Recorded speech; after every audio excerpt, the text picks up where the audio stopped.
সিন্ধু রাজা দাহিরের পতন ঘটিয়ে ভারত উপমহাদেশে ইসলামের পতাকা তিনি বিজয় করে দিয়েছেন। সুবহানাল্লাহ। আমার প্রিয় ভাইয়েরা, এই যে হিন্দু রাজা সিন্ধু দেহবল, এইখানে সিন্ধু রাজা সেই ব্যক্তি তার সৈন্য মুসলিম দুই নারীর ওড়না ছোঁয়া দিয়েছিল, ওড়নায় হালকা টান মেরেছিল। এই মুসলিম দুই নারী বিচার চেয়েছে, আপনার সৈন্যরা আমাদের দিকে খারাপভাবে হাত বাড়িয়েছে, বিচার করো। বলছে সামান্য ওড়না টান দিয়েছে, এতে আবার কি এমন কিছু হয়েছে? সুতরাং বেকসুর খালাস করে দিয়েছে। মুসলিম বিশ্বের খলিফা ওই সময় হাজ্জাজ ইবনে ইউসুফ। সবাই শুনতেছেন? ভালো করে শোনেন। হাজ্জাজ ইবনে ইউসুফ মুসলিম বিশ্বের খলিফা চিঠি লিখলেন, আমিরুল মুমিনিন, আপনি মুসলিমদের লিডার, খলিফা, ভারতের সিন্ধু রাজা দাহির তার সৈন্যরা আমাদের শ্লীলতাহানি করেছে, ওড়না হাত দিয়েছে, ওড়না কেড়ে নিয়েছে, সুতরাং এর বিচার আপনার কাছে আমরা চাই। তিনি চিঠি লিখলেন, তাদের গ্রেপ্তার করুন এবং বিচার করুন। তিনি সেটাকেও পরোয়া করলেন না। হাজ্জাজ ইবনে ইউসুফ বললেন, যেহেতু পরোয়া করলেন না, আমাদের ইতিহাসে, আমাদের মুসলিম জাতির ইতিহাসে একজন মুসলিম নারীর যদি কেউ শ্লীলতাহানি করে, আমার গোটা দেশ, আমার গোটা শক্তি আমি সব কুরবানি করে দেব, আমার মুসলিম একজন বোনের ইজ্জতকে আমি রক্ষা করে ছাড়ব। আল্লাহু আকবার। সুতরাং মুহাম্মদ বিন কাসিম কোথায়? আমার ভাইয়ের ছেলে এবং আমার মেয়ের জামাতা, 17 বছর বয়স, রেডি হয়ে যাও, 5000 সৈন্য দিলাম, মুসলিম দুই বোনের সঠিক বিচার এবং তাদের অধিকার ফিরিয়ে দিয়ে আমার কাছে আসবা। আল্লাহু আকবার। 5000 সৈন্য দিয়ে একটা রাষ্ট্রের বিরুদ্ধে পাঠিয়ে দিয়েছে। গোটা ভারতবর্ষ তখন অনেক বড় শক্তিশালী। 5000 সৈন্য দিয়ে পাঠিয়ে দিচ্ছে। মুসলিমদের সেনাপতি হচ্ছে মুহাম্মদ বিন কাসিম।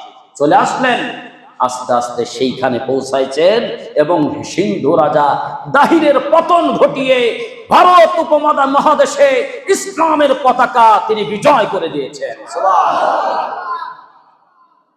আমার প্রিয় ভাইয়েরা, বর্তমান সময়ে আমরা দেখতে পাচ্ছি গাজীপুরে মাত্র 13 বছরের আমার মুসলিম কিশোরী, ছোট্ট একজন বোন, 13 বছরে, বর্তমান সময়ে নতুন চক্রান্ত সূক্ষ্ম কৌশলে চালাচ্ছে। খুব তীক্ষ্ণ নজর রাখবেন।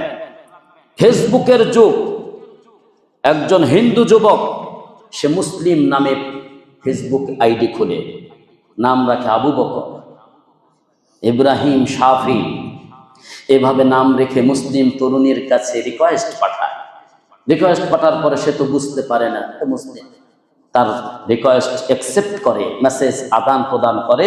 এরপরে যখন এক জায়গায় মিট করে, দেখা করে, এই কিশোরী, 13 বছরের কিশোরীকে 3 দিন একটানা এই হিন্দু যুবক কয়েকজন মিলে গাজীপুরের একটা হোটেলে রেখে 3 দিন আমার এই বোনকে ধর্ষণ করেছে। নাউজুবিল্লাহ।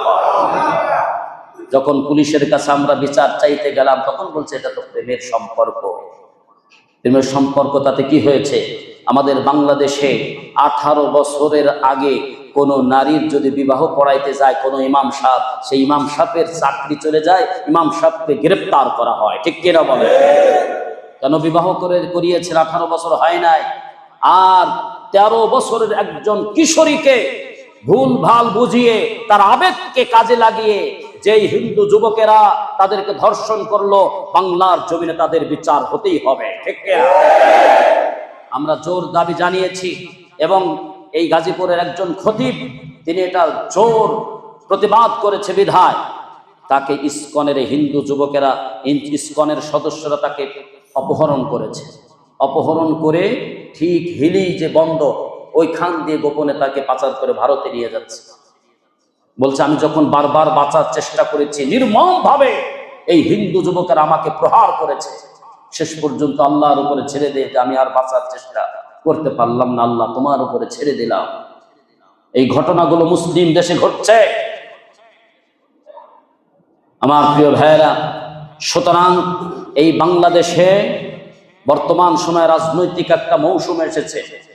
আজ থেকে মুসলিম প্রত্যেকটা জাতি আপনারা কান খুলে শুনে রাখুন, জামাত, বিএনপি, এনসিপি, চরমনায় যত দল রাজনীতি করতে এসে আমাদের কাছে ভোট চাইতে আসবে, আমরা তাদের কাছে তিনটা জিনিস চাইব। তিনটা জিনিস যেই দল আমাদেরকে ইনশিওর করতে পারবে আমরা তাদের সাথে থাকবো, ঠিক কিনা বলেন? এক নম্বরে, বাংলাদেশে ইসকন নামের হিন্দু জঙ্গি সংগঠনকে প্রথম অধিবেশনে নিষিদ্ধ করে দিতে হবে। আমি হিন্দুদেরকে নিষিদ্ধ করার জন্য বলছি না, ইসকন হচ্ছে হিন্দুদের উগ্রবাদী জঙ্গি সংগঠন। অনেক আজকে দেখছেন, আমি অনলাইনে দেখেছি অনেক হিন্দু পুরোহিতরা তারা বলছে ইসকনকে নিষিদ্ধ করা হোক, এটা আমরাও চাই।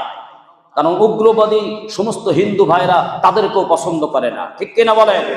সুতরাং এক নম্বরকে তাদেরকে নিষিদ্ধ করবেন কিনা আপনারা কথা দেন, ইশতিহারে এটা প্রকাশ করুন। দুই নম্বরে, ইসলাম এবং কালিমার দুশমন হচ্ছে কাদিয়ানীরা, কাদিয়ানীদেরকে অমুসলিম ঘোষণা করবেন কিনা, ঠিক কিনা বলেন? তিন নম্বর, লাস্ট, আল্লাহর কোরআনের সাথে এবং আমাদের নবী, আমাদের কলিজার নবীর সাথে যারাই বেয়াদবিকে করবে তাদেরকে প্রকাশ্যে ফাঁসি দেওয়া লাগবে। যারা এই ইশতিহার তিনটা আমাদেরকে দেবে আমরা সেই দলের সাথে থাকবো, তাদেরকে আমরা ভোট দেব। এর বাইরে যদি কেউ কথা দেয় এবং এই তিনটা ইশতিহার যদি তারা বুক ফুলিয়ে মুসলিম বঙ্গদেশে যদি তারা না দিতে পারে, তাদের সাথে বাংলার মুসলমান থাকবে না। এটা স্পষ্ট ভাবে আপনারা জানবেন। যখনই ভোট চাইতে আসবে বলবেন যে আপনার দল কি ইসকনকে নিষিদ্ধ করবে, এবং আপনার দলকে আমার নবীকে গালি দিলে এবং কোরআন নিয়ে অবমাননা করলে তার কি ফাঁসি নিশ্চিত করবে কিনা। তিন নম্বর, কাদিয়ানীদেরকে কি অমুসলিম ঘোষণা করবে কিনা। কিছুদিন আগে অপূর্ব মণ্ডল, আপনারা দেখেছেন, একটা বিশ্ববিদ্যালয় কোরআনের উপরে পা রাখিয়ে নাচানাচি করেছে। এদেরকে গ্রেফতার করার পরে প্রশাসন করে ও ব্রেন একটু খারাপ। অর্থাৎ প্রশাসনের প্রত্যেকটা পদস্থ কর্মচারী ইসকনের কাছ থেকে টাকা খেয়ে তাদের গোলাম হয়ে গেছে। এদেরকেও পরিবর্তন করতে হবে। সম্মানিত হাজিরিন, এই কয়েকটা বিষয় আপনাদের সবাইকে সজাগ থাকতে হবে। এবং আপনাদের আশপাশে, আমাদের আশপাশে কোনো মুসলিম তরুণীর সাথে যদি কোনো হিন্দু যুবক সম্পর্ক করতে চায়, ওর হাত পা ভেঙ্গে একেবারে শেষ করে দিতে হবে, ঠিক কিনা? তুই মুসলিম, তুই পরিচয় প্রকাশ কর। মুসলিম সেজে কেন মুসলিম তরুণীর সাথে তুই সম্পর্ক করবি? এটা যদি আপনারা প্রমাণ করতে পারেন, সঠিক বিচার করবেন। আল্লাহ পাক আমাদের সবাইকে সজাগ এবং সচেতন হওয়া আল্লাহ তৌফিক দান করুন। সবাই